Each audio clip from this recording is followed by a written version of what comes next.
Tanja from Elite Pilates Teacher Training, and I'm going to take you through hip rolls and side rolls. So we're going to do 3 levels of hip rolls so that you can see work with the different levels. So to start with, hands are out to the side. You can put the hands up there, but I know what my shoulders are like, they just want to pop up. So I like to have my hands over there just to help pull my shoulders away from the ears. I'm going to have the palms faced in the ceiling so that I haven't got temptation to push down into the floor. So from here, neutral pelvis, your knees are glued together, your ankles are glued together. So think of a mermaid's tail. It's all one unit. So what happens to your feet is going to affect the hips. What happens to the hips are going to affect the feet. So you can take a breath in. Allow your pelvis to become heavy and your feet to become light. So your feet are nice and soft, there's no weight in the feet, and keep that tummy drawn in. And we're going to rock or send your weight over onto your left hip or tushy, bum cheek. Now what should happen is the knees should stay flush with each other, they should stay in alignment, and you'll see my top foot's come off the floor. So if you're in that position, you need to lift this leg to meet your left leg. And then we come back to center with control.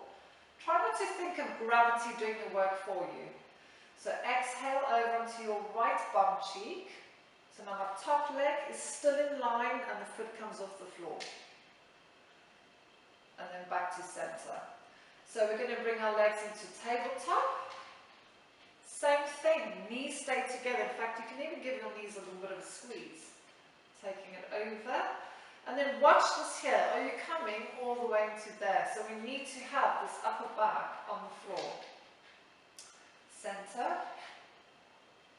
And then open. You can look in the opposite direction as well if you want to. And back. And then the last level, which I quite like because I can see my toes.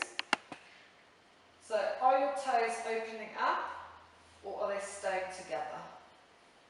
Coming back to center. And the other side.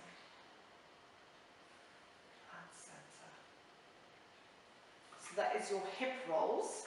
Now side rolls is a nice little thing to do after your hip rolls, so you can take your feet wider and then drop your feet down to one side, send that leg away from you so that you get a nice stretch in the back, down the front of the thigh. Good little quad stretch, that one.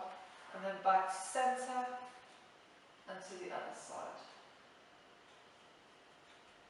Back to center. So it's a much more relaxed one. You could do it as a cool down or just a bit of a back release.